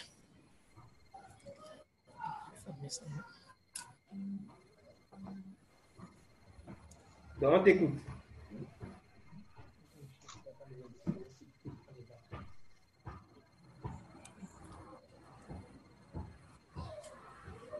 Chers frères et sœurs dans la foi, ici on va essayer de présenter quelques établissements, les établissements où nos jeunes pourront apprendre, mais les établissements qui peuvent leur faire bénéficier de la bourse. C'est des études juste après le baccalauréat. Donc nous avons commencé dans ce islamique, puisque c'est la plus importante dans la vie du musulman, où nous apprendre. Nous avons retenu l'université islamique de Médine, où nous savons que beaucoup de frères ont été formés. Et nous avons également retenu l'université Qura, qui est réservée également aux femmes. Il faut dire que pour ces deux universités, on accepte tout type de bac. Et ensuite, on s'est dit qu'il fallait également parler des autres sciences en dehors des sciences islamiques, car notre communauté est un tout. Et nous avons reparti cela au bac scientifique et les bacs littéraires. Pour les bacs scientifiques, on a deux voies que l'on peut explorer. On a la voie tertiaire. Et ce qu'on attend par le tertiaire, on a la comptabilité, la gestion, qualité, hygiène, sécurité, environnement, le transit, on a la douane. Et quels sont les établissements où on peut apprendre cela et bénéficier de la bourse? On a EM Gabon, qui est un état privé, mais il suffit d'avoir une prescription et déposer la prescription à la NBG et de bénéficier de la bourse. L'INSG, qu'on appelle encore l'Institut de... On envoie de concours. Et on a IESO, qui est public, mais voilà. Également, nous avons pour les littéraires, pour ceux qui veulent continuer, on a l'UOB, où ils peuvent se former. À l'intérieur, il y a deux facultés humaines, la faculté de droit et de sciences économiques. Même s'il faut dire que pour coller avec l'actualité, notamment avec les résultats de la task force, on nos jeunes vers le tertiaire que vers des formations qui pourraient être difficiles pour trouver un emploi. Et ensuite, on a les bacs scientifiques. Dans les bacs scientifiques, nous avons bac C, bac D et E. On a une université là où je suis. C'est l'Université des sciences et techniques de Massoukou, où nous avons l'INSAB, qui est l'Institut national de sciences, agronomie et de biotechnologie. Là, des ingénieurs en agroalimentaire, agroéconomique, mais également des ingénieurs agricoles. Il faut dire que cette voie, l'INSAB, peut ouvrir plusieurs portes à des jeunes, notamment dans l'entrepreneuriat. Le pays, parfois même dans le public, ça n'est en année. Et on veut beaucoup plus orienter les jeunes vers l'entrepreneuriat. Et l'INSAB peut être un bon outil pour après s'orienter vers l'entrepreneuriat. Mais également, à côté de l'INSAB, on a l'école polytechnique qui forme dans le génie mécanique, génie civil, génie électrique, génie communication. Une fois on est formé, on peut se déverser dans les entreprises présentes dans notre pays, mais hors du pays. Et ensuite, on a la faculté des sciences, où on entre par parcours, parce que les deux autres établissements, on y entre par concours. Faculté des sciences, où on peut être spécialiste en biologie, en chimie, en géophysique, en mathématiques. Et c'est de cette faculté-là d'où je sors. Je suis étudiant dans cette faculté-là et alhamdulillah, par la grâce d'Allah Azzawajal, je deviens enseignant de cette faculté, bien que j'interviens également dans les deux autres établissements. À côté de l'USTM, nous avons l'US qui est à Libreville et là également qui est constitué de plusieurs facultés. À l'Institut supérieur de biologie médicale, la faculté des maïotiques et des soins infirmiers, la médecine vétérinaire, la faculté de pharmacie. Il faut dire que cette université, l'université des sciences de la santé, oriente beaucoup plus les sœurs à faire là-bas, car on remarque également un grand membre pour une communauté. Je prends l'exemple de la gynécologie, rencontrer se déshabiller par la contrainte, bien sûr, si on peut s'organiser de sorte que des femmes soient en gynécologie, histoire de prendre soin de nos mamans, de nos sœurs, de nos filles également, qui pourraient également nous permettre de sortir de cette contrainte. Et ensuite, nous avons ceux qui sont formés dans les bacs technologiques, les bacs techniques, qui sortent des lycées techniques, et pour également leur orienter vers Diez. Diez qui est en fait, on va dire quoi, un des techniques qui se situe à Libreville, en automatique,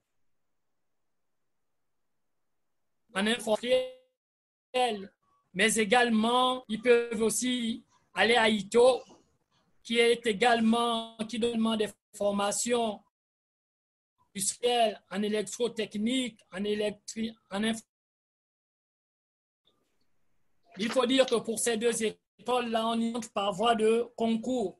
On a un métier qui est très noble et très ouvert également dans notre pays, c'est le métier de l'enseignement.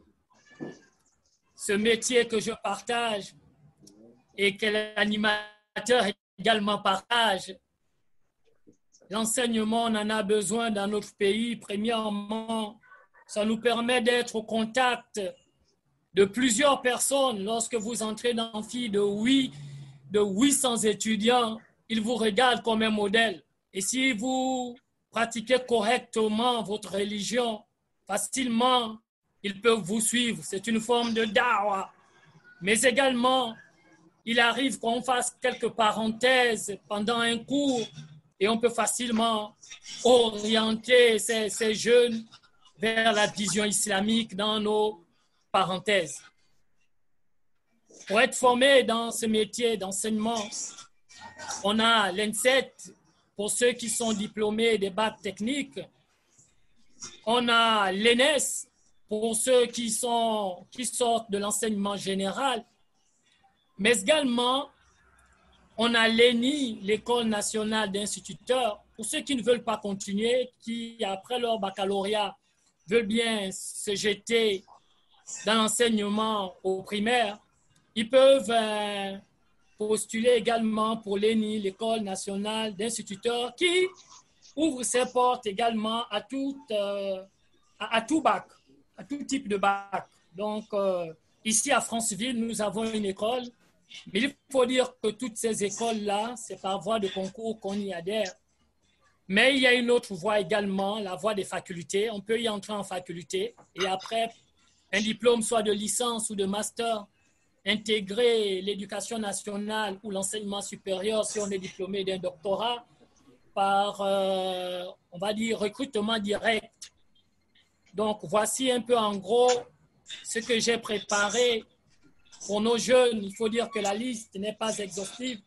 On peut encore en ajouter. Mais on s'est dit que bon, les paroles passent et qu'avec ce document, ils pourront peut-être de temps à autre y jeter coup d'œil et se souvenir de ce dont ils peuvent faire de leur avenir. Mais avant de terminer mes propos, je voudrais quand même dire aux jeunes que le choix de la filière est très compliqué, car ça t'engage pour demain. Et nous, en tant que musulmans, nous devons faire attention aux choix que nous faisons parce qu'il y a des choix qui, malheureusement, ne sont pas islamiques. Imaginons quelqu'un qui veut se déverser vers les assurances. Nous savons que les assurances ne sont pas compatibles avec notre religion. Et on a beaucoup parfois des filières comme ça qui peuvent être difficiles pour la religion, telles que par exemple les filières réservées aux hommes et que les femmes doivent pouvoir faire. C'est parfois un peu difficile. Je peux juste vous compter comme exemple celui de ma première épouse, qui est diplômée en licence en maintenance industrielle. Elle faisait un travail en stage très pénible. Elle devait intervenir dans des bateaux pour les réparations des moteurs des bateaux. Et parfois, c'était difficile d'y accéder. Sans passerelle, il fallait sauter dans le bateau. Et vraiment, alhamdoulilah, on a dû changer cette nation. Et aujourd'hui, elle s'est déversée dans l'enseignement supérieur pour transmettre son savoir. Donc, il y a quand même quelques cas qui sont difficiles pour les femmes et que si on ne prend pas conseil auprès de nos prédicateurs, auprès des imams, auprès de ceux qui sont là, qui ont appris le din, qui sont là pour nous orienter, malheureusement, ça peut après être difficile pour nous, sauf si on a la foi qui a touché notre cœur, qu'on peut facilement changer, comme on a vu notre frère Eric Younous, qui est ingénieur en son, a dû maintenant aller apprendre les sciences religieuses. Donc, vraiment, parfois, c'est difficile de changer comme ça en cours de trajet. Je vais m'arrêter par là et laisser le modérateur. Je me remets à vous pour des éventuelles questions et éclaircissements. Barakallahu fik, Akhil Habib, qu'Allah te fasse miséricorde et te récompense pour cette orientation qui, pour ma part, a été très, très bénéfique, alhamdulillah. Est-ce qu'il y a des questions au sujet de l'intervention? Est-ce qu'il y a des frères qui veulent intervenir?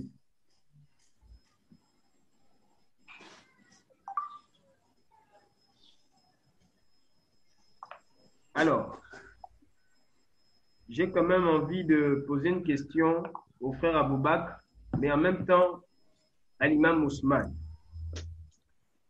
Les sœurs sont venues vers nous pour nous dire qu'elles sont allées à l'école. Elles ont fait des études. Pour certaines, elles ont atteint l'objectif initial. Pour les autres, non.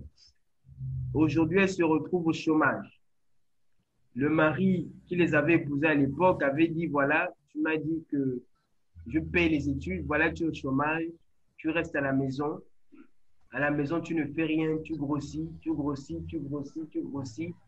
Et toutes ces choses-là génèrent des conflits conjugaux permanents. Et malheureusement, depuis l'avènement de la pandémie, les mosquées sont fermées, les imams ne sont plus joignables dans les masajid, etc., etc. Donc aujourd'hui, nous voulons inciter nos sœurs à apprendre. In fine, il n'y a pas de boulot. À la fin, les parents se plaignent d'avoir investi. Quelle réponse l'islam peut apporter à ces préoccupations?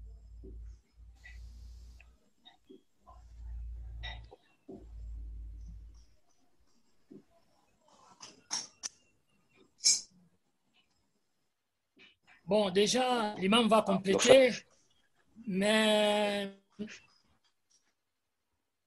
pense que l'initiative de ces 40 rencontres, elle est louable, mais je pense que la communauté a besoin de s'organiser.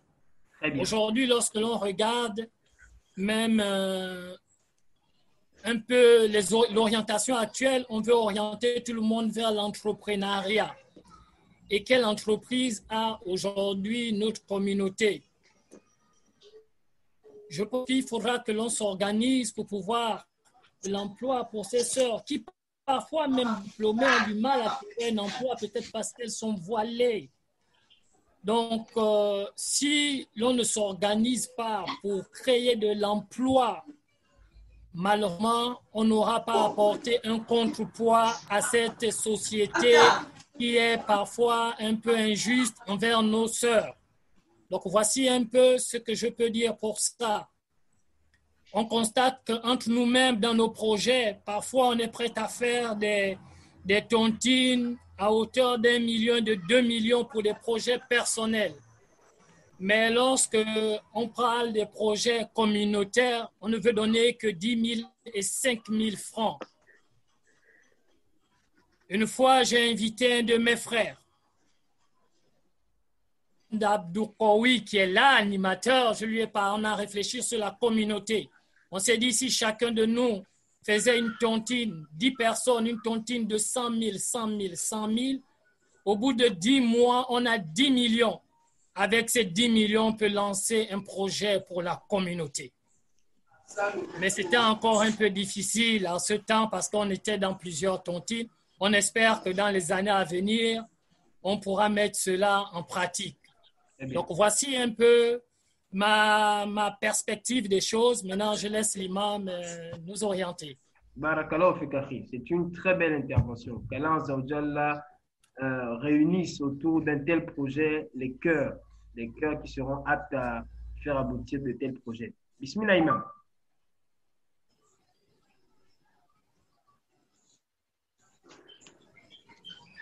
Oui, c'est des études et puis bon, les maris ont investi pour elle et par la suite, elle n'exerce pas.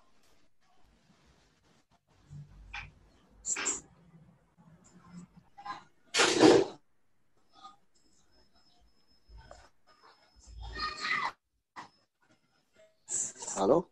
La bismillah, imam, on vous écoute? Oui. J'ai lu la question.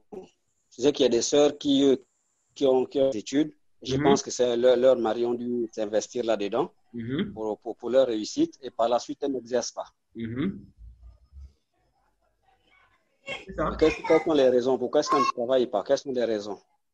Bon, généralement, comme vous le savez, le Gabon, malheureusement, comme a dit le frère, il y a principalement 2 gros secteurs pour les instruits qui recrutent. On a le secteur de l'éducation et le secteur de la santé.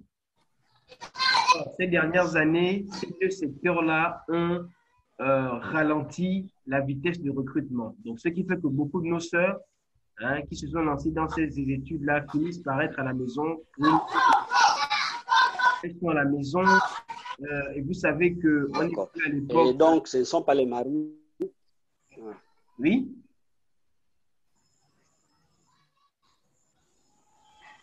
Oui, donc ce ne sont pas les époux qui leur interdisent. Non, pas du tout. Pas du tout. Ce n'est pas les époux. Non, c'est la conjoncture. C'est la conjoncture économique. Oui, mais nous savons, d'accord. Vous savez, lorsque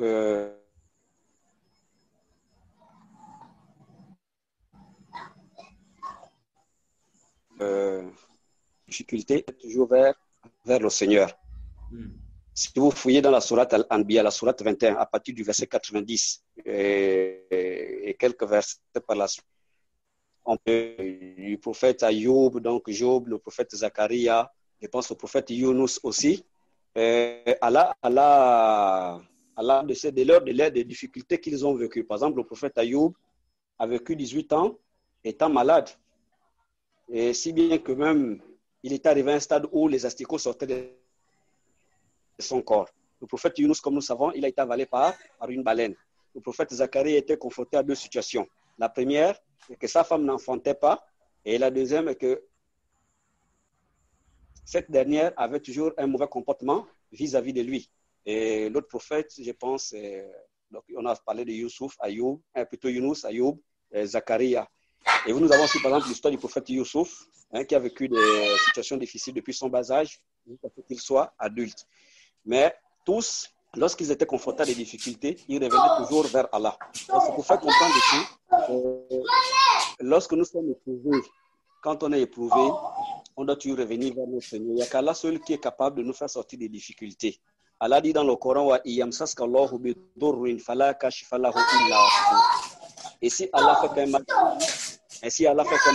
lui ne peut l'enlever en dehors de lui.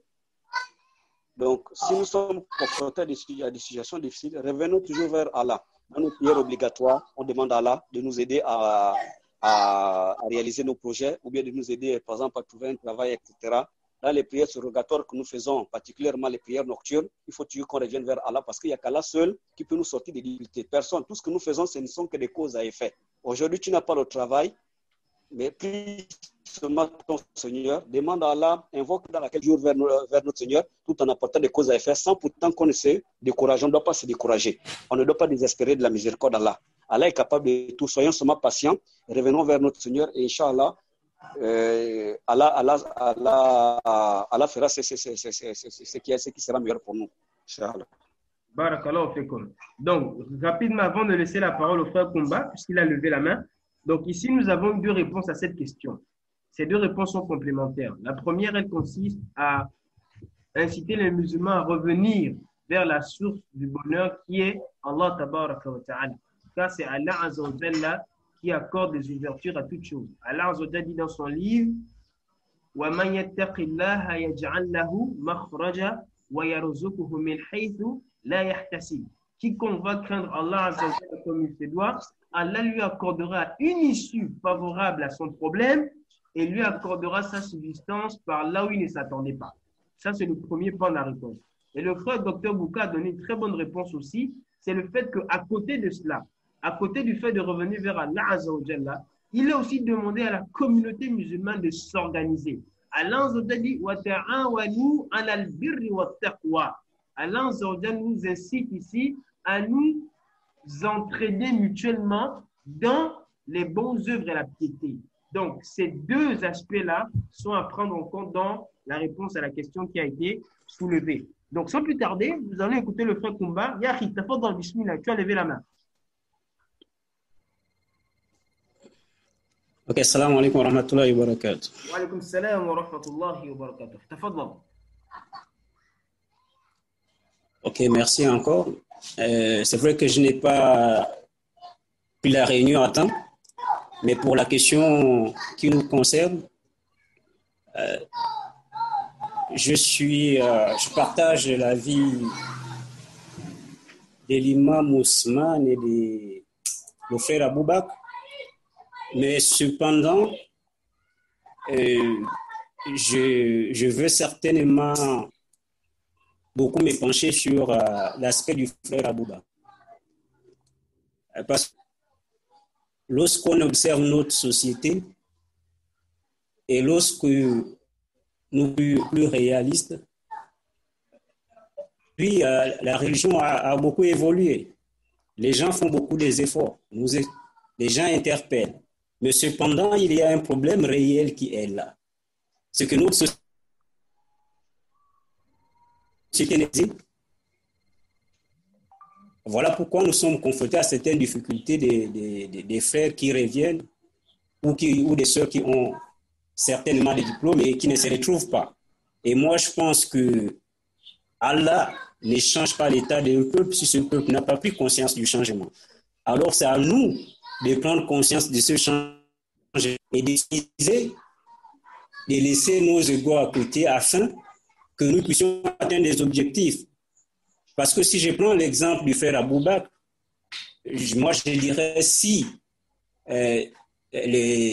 tous les frères, quand même chacun ne pourra pas dire qu'il ne peut pas trouver peut-être quelque chose. Si 10 000 comme ça, et on prend un échantillon peut-être des 1000, nous aurons un grand montant qui peut nous permettre d'être plus et de dire à ces frères-là qui sont éprouvés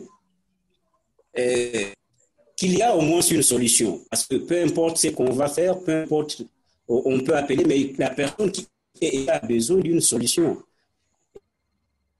Et je suis sûr que nous nous organisons, on peut, un temps soit peu avec la permission d'Allah, de répondre à certains. Donc, moi, j'interpelle plus les frères et les sœurs de s'organiser et d'être plus pragmatiques au lieu que nous restons, n'est-ce pas, sur des paroles seulement. Qu'il c'est le moment pour nous de prendre conscience des espoirs du mal qui est là et de réagir. Parce que plus on va parler sans réagir, nous sommes toujours revenus sur les mêmes paroles. Voilà ce que j'avais à dire. Barakallahu fik, ya akhi al-habibi. Akhi, est-ce que tu peux nous donner ton prénom, s'il te plaît?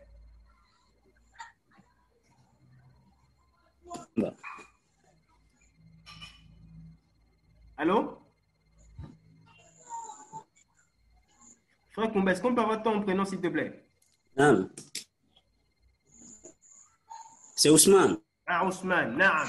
Ya Ousmane, barakallahu fik. C'est une belle intervention, effectivement.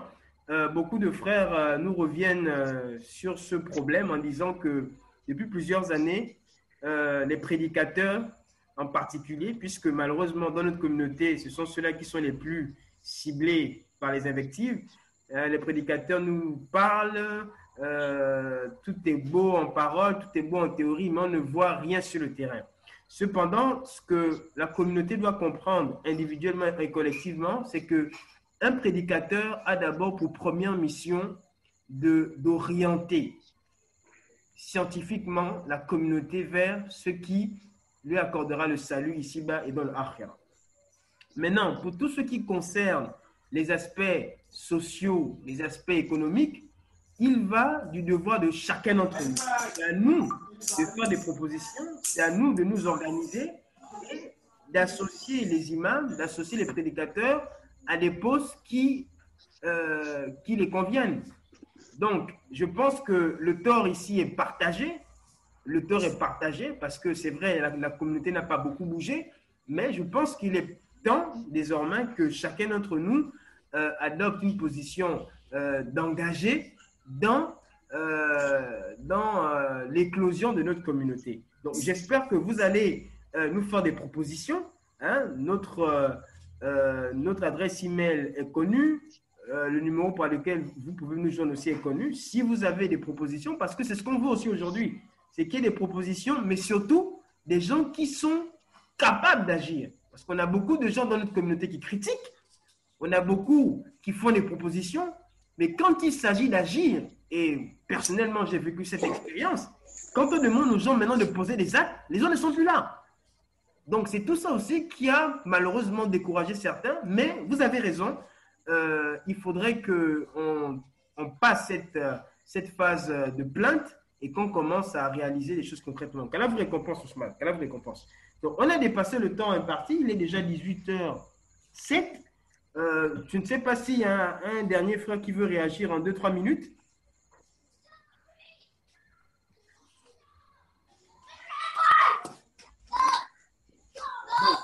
S'il n'y a plus de réaction, Inch'Allah, nous allons rapidement rappeler aux frères que Ensemble pour une Oumma épanouie est une plateforme. Ce n'est pas une association qui demande d'avoir des adhérents. C'est une plateforme autour de laquelle les musulmans se réunissent pour partager des savoirs, pour partager des bons plans, pour partager du temps afin d'améliorer la situation individuelle et collective de la communauté. Inch'Allah ta'ala, on va essayer toutes les 2 semaines d'organiser ce type de conférence et on essaiera de balayer tous les sujets pouvant permettre à la communauté de s'épanouir. Et Inch'Allah ta'ala, nous allons aussi diversifier les intervenants et pour pouvoir aussi laisser la place à tous nos frères qui ont appris la science de pouvoir ici apporter leur grain de sel à l'épanouissement de la communauté. Et nous avons une chaîne YouTube, Ensemble pour une Oumma épanouie. Il y a déjà quelques audios thématiques traitées par certains frères.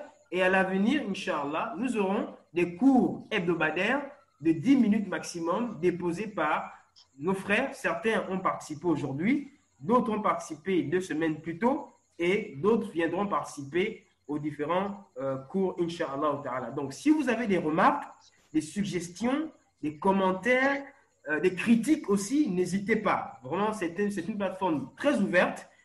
Personne n'a la science infuse. Comme l'a dit l'imam, personne n'est immaculé ici. On est tous des frères et des jeunes. On cherche tous tout simplement à gagner le paradis à travers cette action que nous allons poser à l'endroit et au bénéfice de la communauté.